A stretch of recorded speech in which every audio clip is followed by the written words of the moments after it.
Hello YouTube. Well, it's been an eventful week and I haven't really done a whole lot in the last couple months, but Friday I went and watched Abraham Lincoln Vampire Hunter for $4. Last night I ended up going to a thing called a Chautauqua Fest up in Withville, Virginia, right up the road, and ended up watching a Michael Jackson tribute band called Who's Bad. Don't ask me why, but it was really good. And then it's like I woke up this morning at 6 o'clock and at 6:30, and then at 7 and at 7:30. Haven't slept in 4 nights, and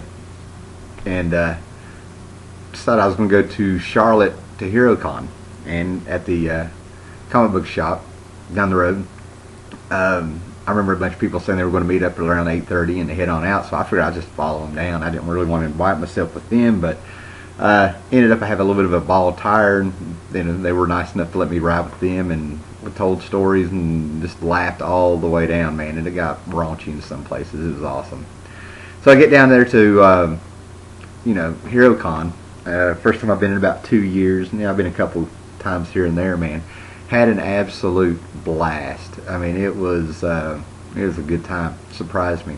Met George Perez. He's great. When we took our picture together, his beard's, I got some, what do you call that? Got my face chafed, so I'm hoping some DNA from George Perez has gone into my system to help me draw better. Great guy. Marv Wolfman, met him. Kind of a grumpy guy. I don't know, And then Bernie Wrightston. He's weird. He's legitimately weird. Don't know what to say, man. I mean, I'm a fan, but he came off kind of creepy, man. Just had that look in his eye, man. And he just had a sign. He was doing a panel and said that to be back at 2 o'clock. And I got over there, and I think he was there for an hour. Did not get to get Walt Simonson to sign some stuff. I saw him and Louise, his wife, Louise Simonson. They were, walking around and stuff, leaving. Mike Mignola left. I think I walked right past the guy. And when I saw him there before, he had the aisles. They had the bars and made a maze for you to get to him to control the crowd. I think he was sitting right there. And he's only there for an hour today. And then Mr. Stan Lee. From what I can tell, to get anything to do with him, it was $75. Then, I don't know what time it was, maybe 3 o'clock, 3:30. I wasn't paying attention to time. They made a huge announcement that everybody could go upstairs to a panel or something, and he was going to speak to everybody in a room. So everybody that had to wait in line and see him and stuff and pay $75 could have just waited and gone to a room to be in his presence, And then Michael Golden. I've done a video before where I appreciate his art, and I was never a fan, and I didn't understand a lot of these people that were real rabid about the guy. So, let's put that to the side. I thought me and this guy were going to take off and have a beer. Okay, I thought he was just a nice guy, and I was talking, and he signed some stuff, and we just kind of hit it off. Okay, so I stepped out of the way and let him talk to some other people and stuff. He was just all professional like everybody else does, and he was telling me to get back over there, man, stuff. I mean, him just shot the shit for a while. Great guy. And I told him I had a YouTube channel. I told everybody what a nice guy is and stuff. He was like, "Can you do better than that?" I'm telling you, you're a man's man. So Mike Golden, you are a man's man. All right, it's out there now. Just absolutely great guy. It was just a lot of fun. And I'm sure there's other stuff that happened, but I'm wore out. We're gonna get to the comics. So I just got back. I have not unloaded yet, so we'll see what we have in here if you're interested. Not my typical little thing. And there's the booty, the haul. David Peterson was there. I didn't know he was going to be there, so I ended up buying this. I've got a bunch of his mouse guard stuff. Sat there, and he was all right. He was a nice guy, He signed this, so Dave Peterson, it was cool to meet him, and it was surreal meeting him because I've watched him. I followed him on Facebook for a while, and he put up this link to where you could go to this website, you could watch him draw. He was doing covers for Labyrinth or something, or God, I can't remember what it was. It was kind of flip book, it was Jim Henson stuff. It was cool watching him do it. I think it was Dark Crystal. That's what it was, maybe. I don't know. Anyway, but it was just so surreal to see some of these people because, I've seen him, I've actually kind of talked to him online and stuff here back in the day. Let me see. Alright. Alrighty. Okay, what do we got here? These were dollar books, okay? I went ahead and kind of treated myself. This bag is dollar books, okay?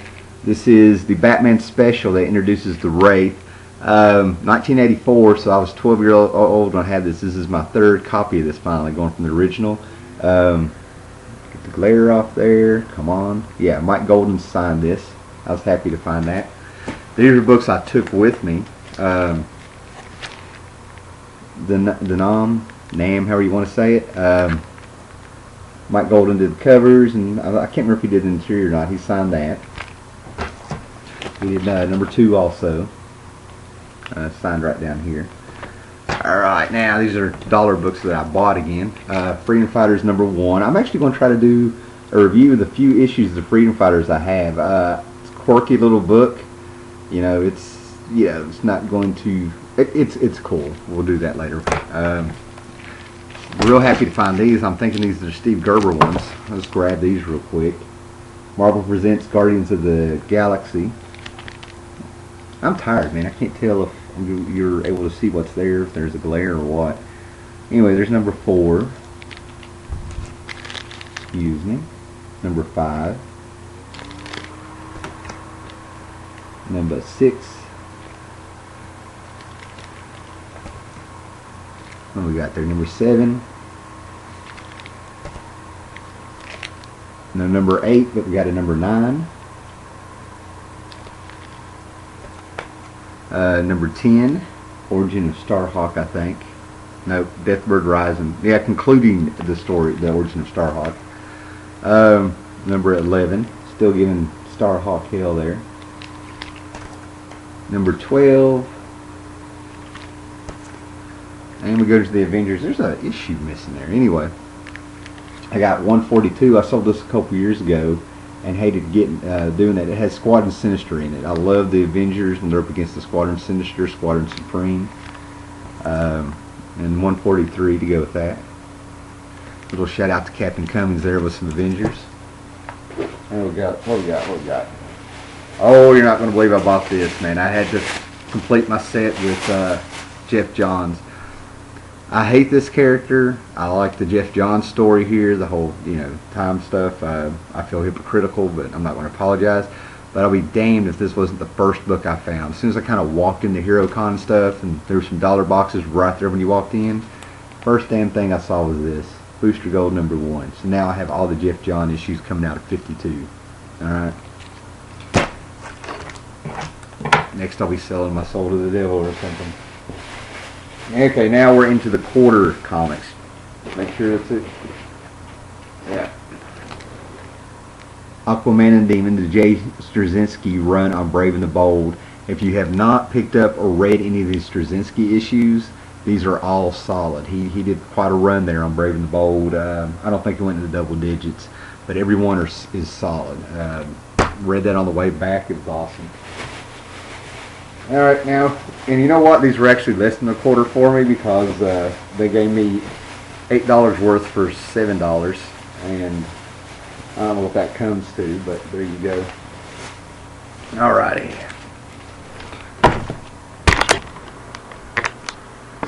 Man, sorry guys. Let me try this again. Are you still with me? Alright. Get that glare off of these. This is by Roy Thomas and Mike Mignola from back in the day. This is an adaptation of Bram Stoker's Dracula from the Francis Ford Coppola movie. Got him because of the art, and it's a horror comic from Topps Comic. There's number 1. Man, that glare. Number 2. Great artwork on these. Number 3. And number 4. I've been trying to get this whole set for a while, so I just grabbed them all. Got a few issues of Powers, which supposedly is greenlit again by Fox, is what I heard. It's not dead in the water. This is the Icon run, number 13. Yeah.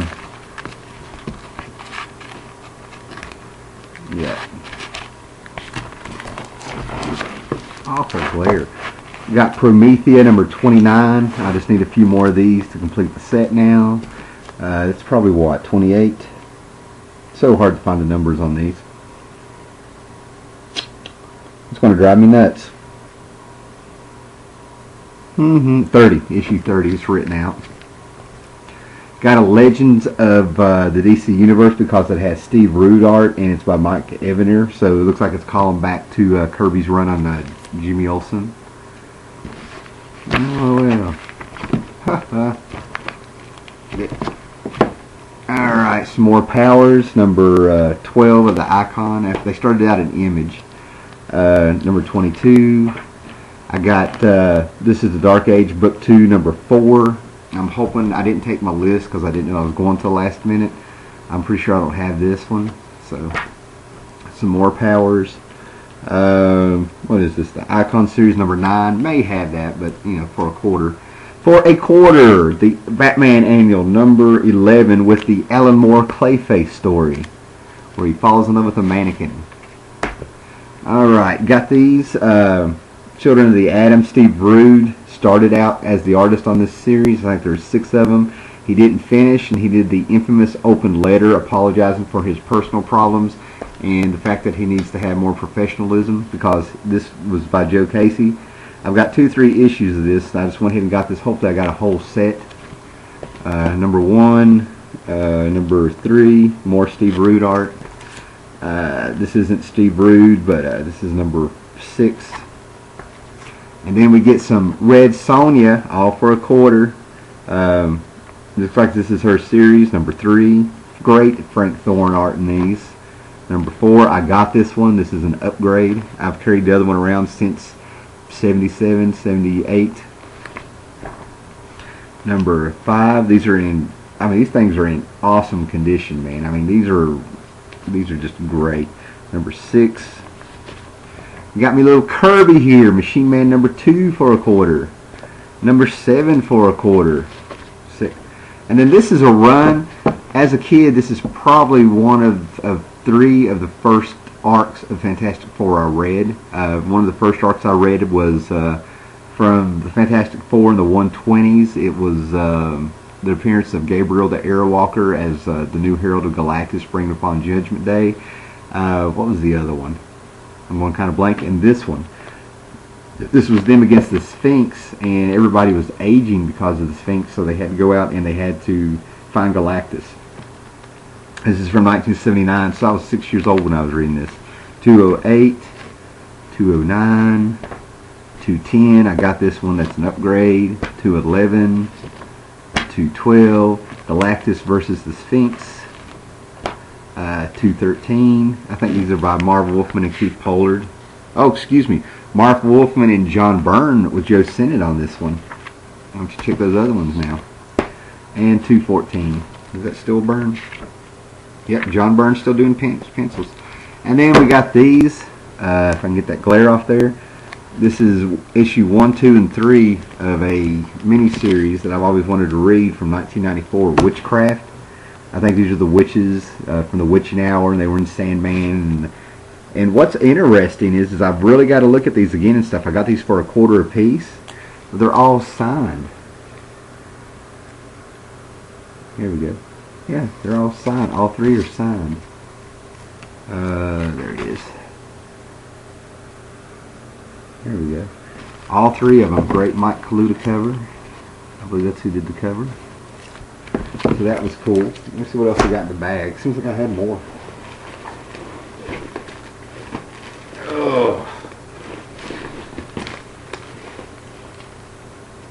Yeah, there's a few things I bought here. I didn't know Bernie Wrightson was going to be there, and I had tons of Bernie Wrightson, but I ended up getting this number 1. $4 for this, because I knew Bernie Wrightson was either going to get, you know, a big crowd in front of him, or he's going to be like everybody else and start leaving. But this is Dead, She Said, by Steve Niles and Bernie Wrightson by IDW Publishing. Bernie Wrightson signed this for me.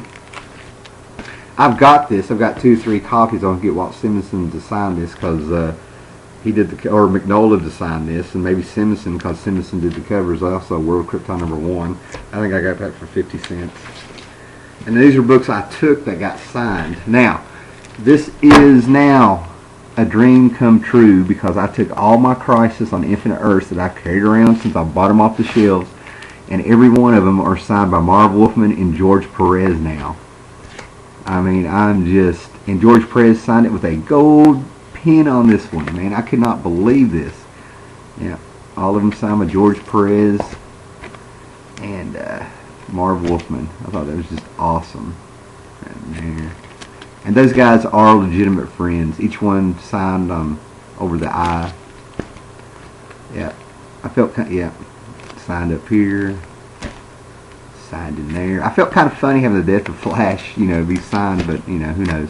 Up here, and so on, and so forth. Up here,